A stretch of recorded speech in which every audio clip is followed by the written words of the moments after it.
Yo, we're really scraping the bottom of the barrel when it comes to this Bud Light situation. We might have to sunset this topic here very, very shortly, but this is just too funny to really pass up. You got Joe Exotic out here wading in on the Bud Light fallout, trying to walk the fine line between courting the left and the right and bring them both together in order to mend the fences and turn a profit. Like, what are you doing out here, Joe? Just stick to trying to find a way out of prison and worry about your tigers, okay? Incarcerated Tiger King star Joe Exotic has waded into the ongoing Bud Light fallout with a pitch to Bud Light featuring a mocked-up image of a beer can and a message about the attraction of the world's favorite transphobic gay redneck. See, that's what I meant. He's just trying to bridge the divide on this one, okay? Budweiser, try putting the world's favorite transphobic gay redneck on a can and get back to selling beer. Joe Exotic 2024. Him, like so many other clowns, like Chris Christie and Ron DeSantis, are running for president in 2024, apparently. See, there you go. You can get your own custom Joe Exotic can if you care. That will somehow be less detrimental to the business model for Anheuser Busch than Dylan Mulvaney. Exotic, whose real name is Joseph Allen Maldonado. Oh, see, because you guys are losing market share to Modelo Especial. See, if you put a Hispanic on the cover, well, obviously, you can get back some of that market share, right? That's the way that stuff works? Okay. Teased Budweiser bosses with a tweet posted by his team that, well, obviously, he's in jail. He can't post it himself. He probably came up with the idea, and it's like, guys, I got a great idea. And it's like, okay, Joe, don't worry about it.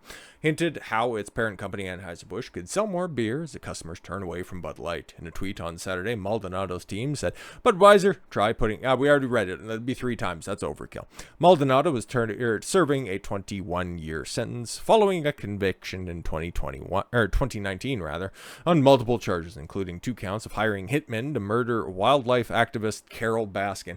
I know there's a whole bunch of I didn't watch Tiger King. I didn't follow any of that shit as well. I just find this extremely funny that even somebody who's incarcerated, whose 15 minutes of fame ran out 30 minutes ago, is even finding the time to dunk on an ratio of Bud Light. It's just sad, man. Like, he's got more likes on his tweet. He's got more interactions on his tweet, at least in a positive sense, than what Bud Light can do. It's just a sorry state of affairs. But here's the meat and potatoes of this, okay? Like, the Joe Exotic stuff was just obviously filler up front. I'm more concerned about somebody who actually has sway, somebody who is pretty based when it comes to certain things, but every once in a while he'll say something absolutely wonky. We got Charles Barkley, the Round Mound of Rebound. Yo, we got something to say about the Bud Light situation.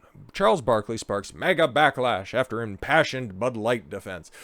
Now, I'm going to keep it a buck with you guys. We're going to be figuring this out and finding it out in real time. As of right now, all I've seen is the headline. I don't know, maybe this could be a bust, but I don't really think that it's going to be all that resonative with mega backlash in so much as, well, it's just Charles Barkley with a weird take on some things. Every once in a while, he just throws out something that's like, that's not normally you, but that's fine, Chuck. NBA icon, Hall of Famer, Charles Barkley, passionate support to the gay community, and support for Bud Light has sparked a mega backlash. No, don't Garth Brooks this. No!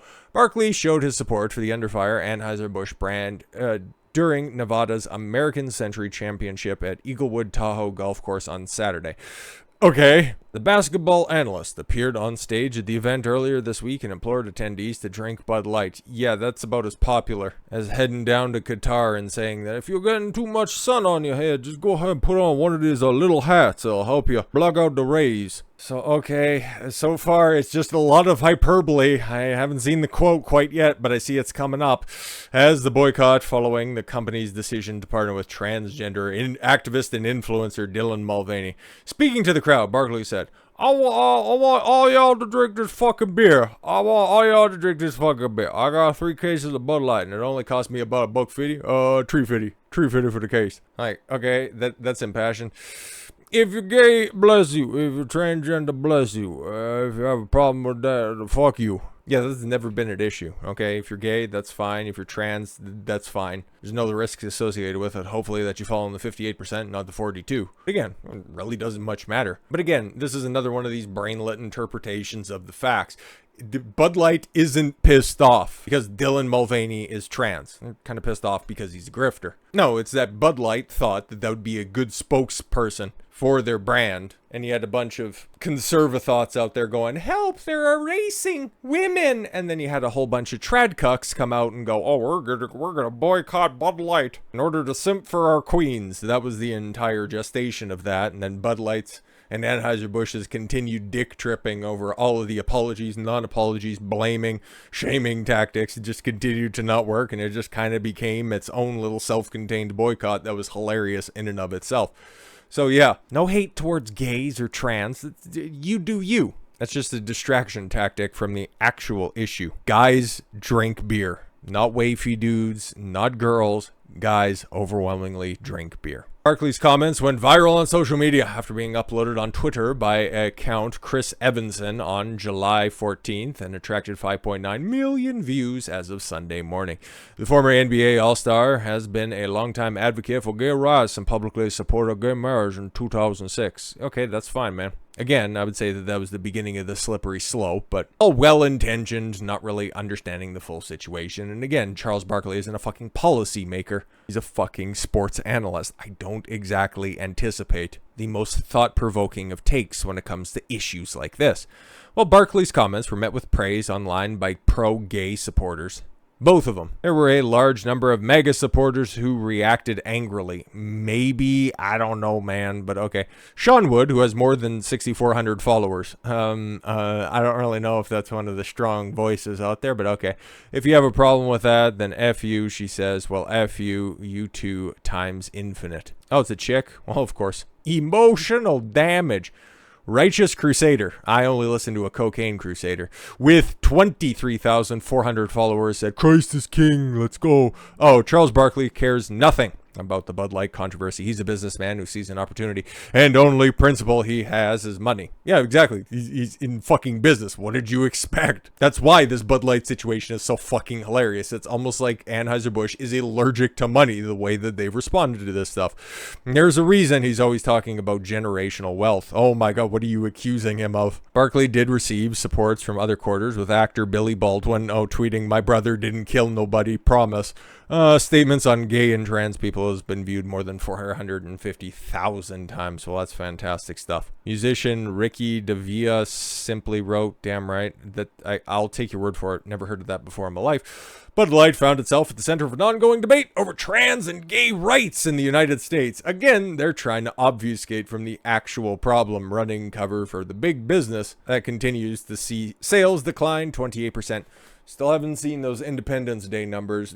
Either they're atrocious or they're not as bad, just showing that Anheuser Busch is at a bit of a crossroads when it comes to its current marketing scheme. Okay, we're basically giving away the beer for free. Okay, it's kind of mitigating the losses, but, well, as a business, we can't really afford to, give away our product, so it's working for the time being, and if we can go ahead and, kind of get this over the hill, if we get enough public support that's out there, but realizing you're trying to court the audience that is not but single digit percentages of the population, and even support at this point in time with all of the other bad press supporting that community, you're not really going to be winning anybody back anytime soon. So again, it's so fucking simple what you guys could do. Just come out, say, even though it might be a little bit too late, but just have a clear message. We messed up, we will do better, and then put out a campaign that doesn't just openly hate your consumer base once again, because that's, again, my and so many other people's big problem with the new,